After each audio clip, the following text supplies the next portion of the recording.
सिर्फ 34 साल की उम्र, जहां ज़्यादातर लोग अपने करियर के बारे में सोचते हैं, वहां एक नौजवान फौजी अफसर बंदूक उठाता है, झुकी हुई सरकार को हटाता है और पूरे देश को क्रांति के रास्ते पर ले चलता है।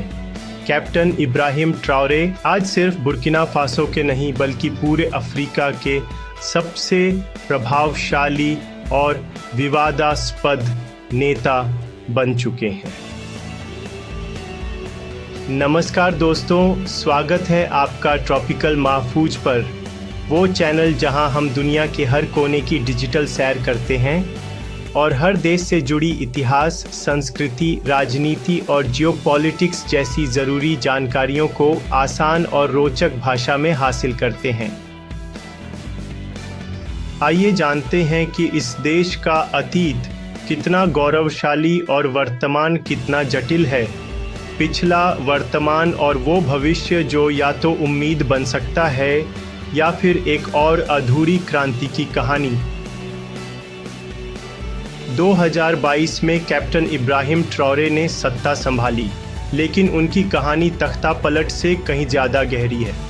वो उस पीढ़ी का प्रतिनिधित्व करते हैं जो उपनिवेशवाद से आज़ादी तो पाई, लेकिन सत्ता और संसाधनों पर नियंत्रण आज भी पश्चिमी ताकतों के पास देखती है।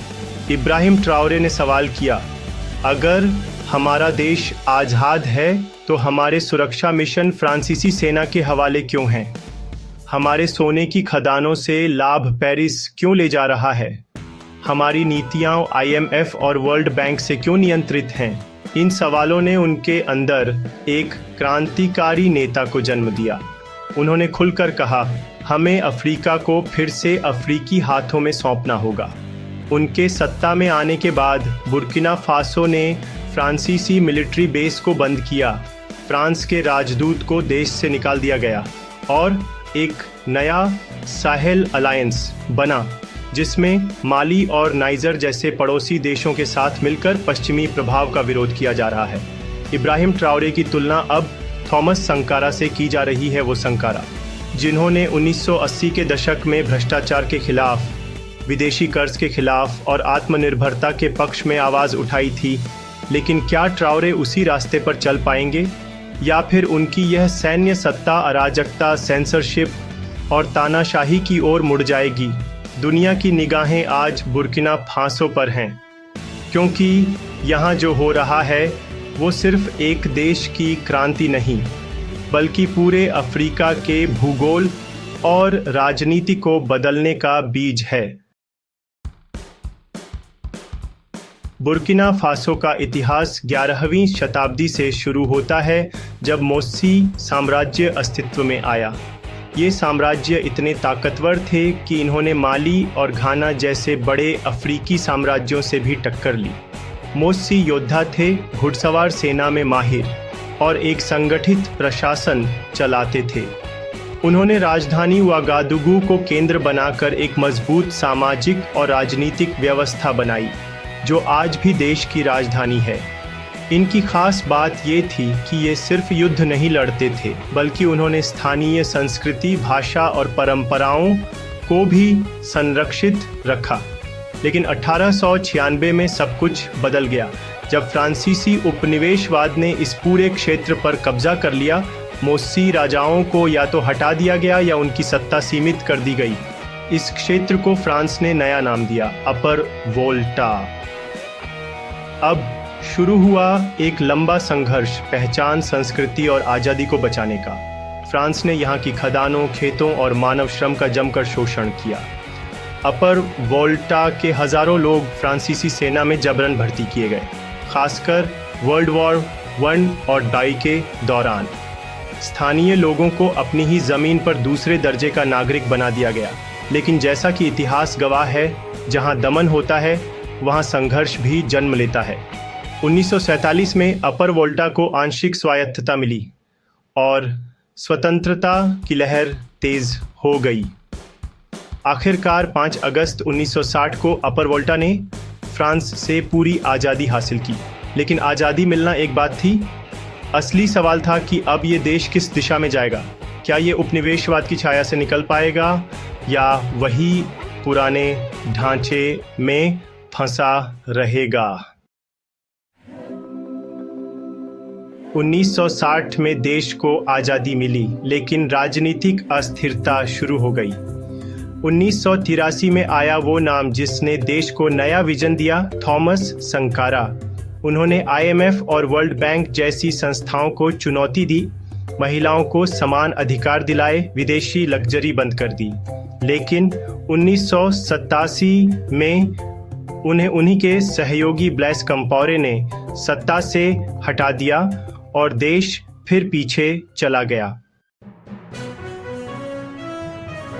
2022 में देश में फिर से सैन्य तख्तापलट हुआ और कैप्टन इब्राहिम ट्राओरे सत्ता में आए। सिर्फ 34 साल की उम्र में वे दुनिया के सबसे युवा राष्ट्राध्यक्ष बन गए। उनकी छवि संकारा जैसी है, सादी जिंदगी, स्पष्ट भाषण और अफ्रीकी राष्ट्रवाद।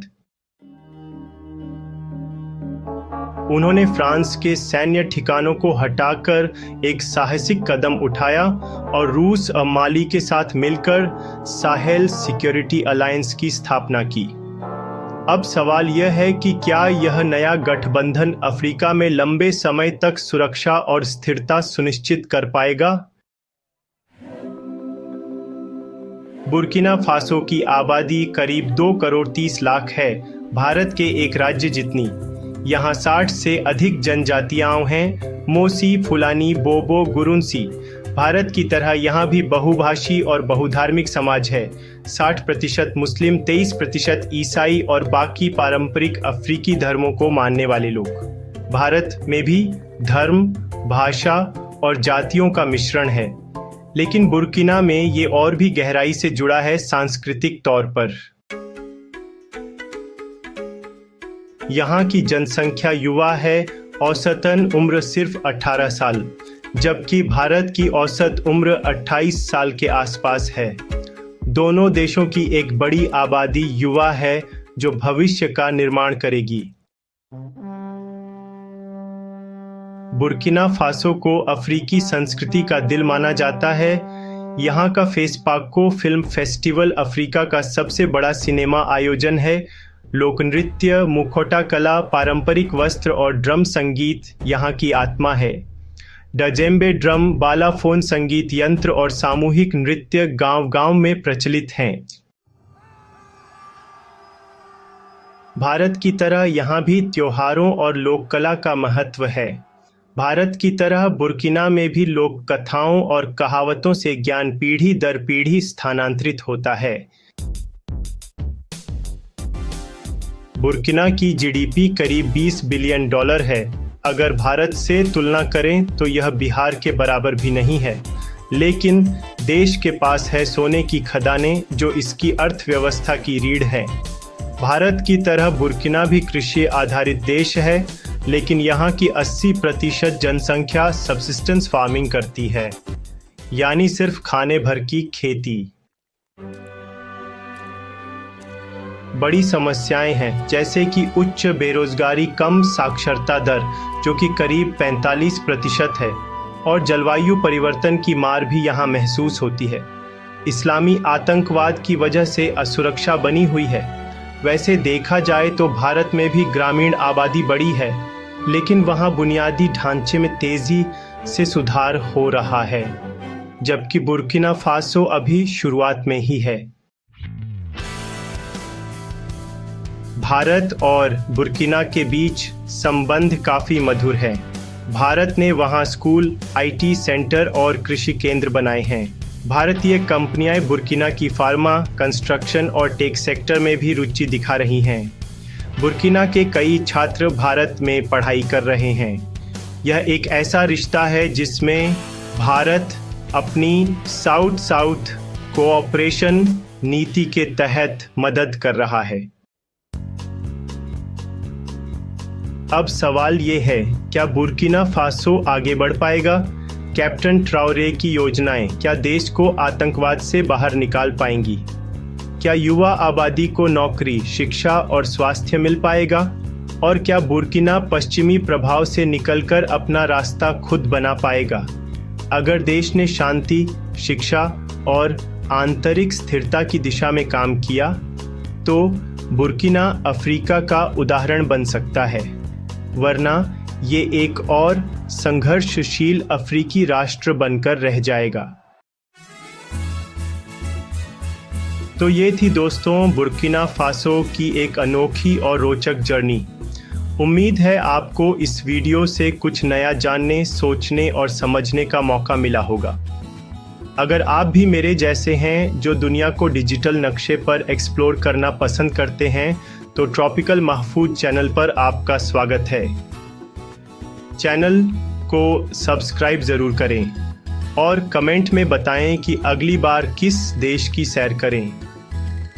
और तब तक दुनिया को देखिए, सोचिए और हर दिन कुछ नया सीखते रहिए। धन्यवाद।